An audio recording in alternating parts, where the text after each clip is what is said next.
Hello. The wife is with me today. She don't want to be on camera though. She'll sit here and listen to me though. Just kidding. She has AirPods in. Anyway, Exodus chapter 13. Then the Lord spoke to Moses, saying, "Sanctify to me every firstborn, the firstborn of every womb among the sons of Israel, among people and animals alike. It belongs to me." And Moses said to the people, "Remember this day in which you departed from Egypt, from the house of slavery. For by a powerful hand the Lord brought you out from this place, and nothing with yeast shall be eaten on this day in the month of Abib. You are about to go out from here. And it shall be when the Lord brings you to the land of the Canaanite, the Hittite, the Amorite, the Hivite, and the Jebusite, which he swore to your fathers to give you, a land flowing with milk and honey, that you shall perform this rite in this month. For 7 days you shall eat unleavened bread, and on the seventh day there shall be a feast to the Lord. Unleavened bread shall be eaten throughout the 7 days, and nothing with yeast shall be seen among you, nor shall any dough with yeast be seen among you in all your borders. And you shall tell your son on that day, saying, It is because of what the Lord did for me when I came out of Egypt. And it shall serve as a sign to you on your hand, and as a reminder on your forehead, that the law of the Lord may be in your mouth. For with a powerful hand the Lord brought you out of Egypt. Therefore you shall keep this ordinance as its appointed time from year to year. Now when the Lord brings you to the land of the Canaanite, as he swore to you and to your fathers to give to you, you shall devote to the Lord every firstborn of a womb and every firstborn offspring of an animal that you own. The males belong to the Lord, but every firstborn of a donkey you shall redeem with a lamb. But if you do not redeem it, then you shall break its neck. And every firstborn among your sons you shall redeem. And it shall be when your sons ask you in time to come, saying, What is this? Then you shall say to him, With a powerful hand the Lord brought us out of Egypt from the house of slavery. And it came about, when Pharaoh was stubborn about letting us go, that the Lord put to death every firstborn in the land of Egypt, from human firstborns to animal firstborns. Therefore I sacrifice to the Lord the males, every firstborn of a womb, but every firstborn of my sons I redeem. So it shall serve as a sign on your hand, and a phylacteries on your forehead." I've never seen that word before. "For with a powerful hand the Lord brought us out of Egypt." I don't know. Now when Pharaoh had let the people go, God did not lead them by the way of the land of the Philistines, even though it was near. For God said, the people might change their minds when they see war and return to Egypt. Therefore, God led the people around by way of the wilderness to the Red Sea, and the sons of Israel went up in battle formation from the land of Egypt. And Moses took the bones of Joseph with him, for he had made the sons of Israel solemnly swear, saying, God will certainly take care of you, and you shall carry my bones from here with you. Then they set out from Succoth and camped in Etham on the edge of the wilderness. And the Lord was going before them in a pillar of cloud by day to lead them on the way, and in a pillar of fire by night to give them light, so that they might travel by day and by night. He did not take away the pillar of cloud by day, nor the pillar of fire by night, from the presence of the people. Exodus 14. Young Pharaoh's not happy, and he's coming to get what he thinks is his forced labor. Now the Lord spoke to Moses, saying, Tell the sons of Israel to turn back and camp in front of Pi-hahiroth, between Migdol and the sea.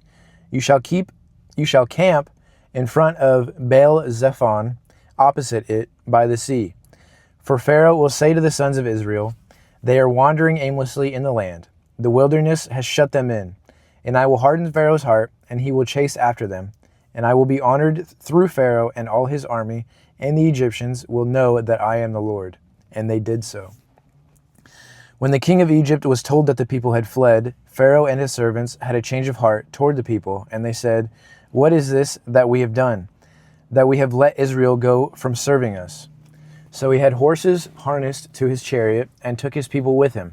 And he took 600 select chariots and all the other chariots of Egypt with officers all over them. So the Lord hardened the heart of Pharaoh, king of Egypt, and he chased after the sons of Israel as the sons of Israel were going out boldly.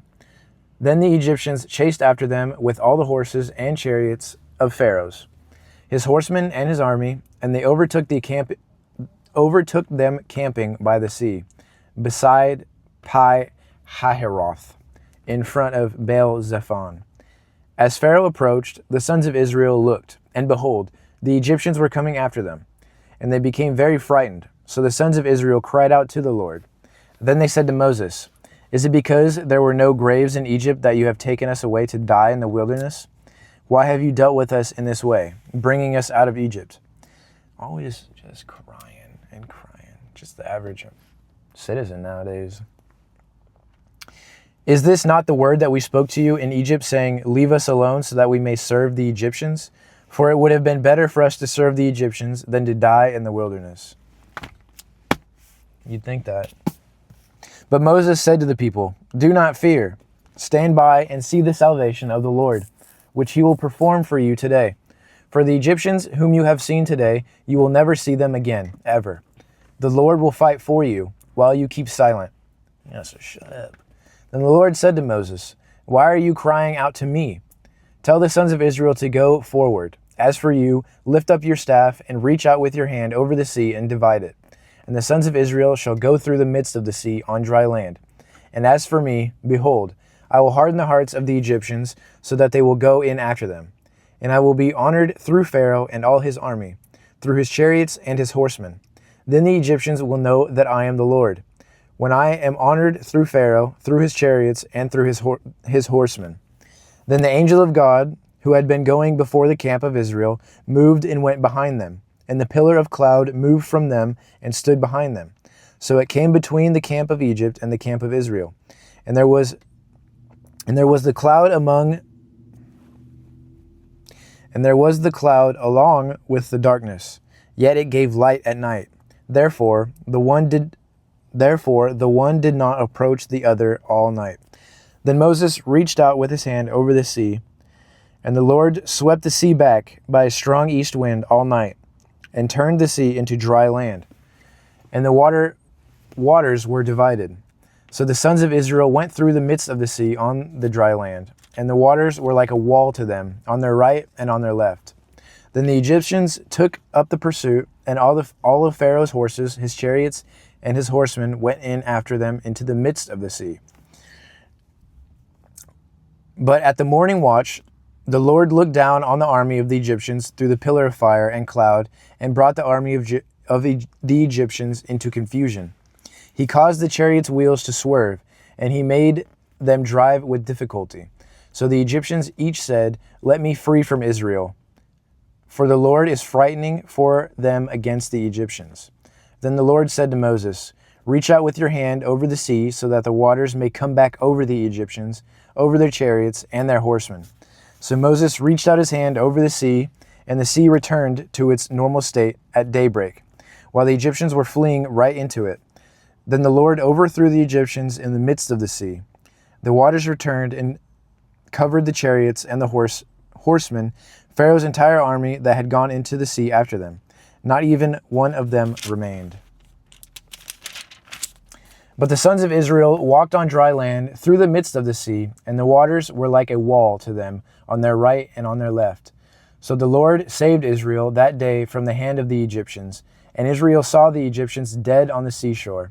When Israel saw the great power which the Lord had used against the Egyptians, the people feared the Lord, and they believed in the Lord and in his servant Moses. They might believe, but they're going to continue to cry to Moses. Be like, "Yo, it's better if we would have been slaves." No, buddy. Get a grip. I'm pretty sure a few months might be a year ago for all I know.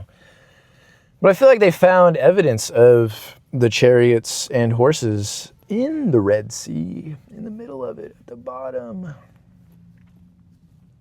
More proof. More later. God bless. Amen.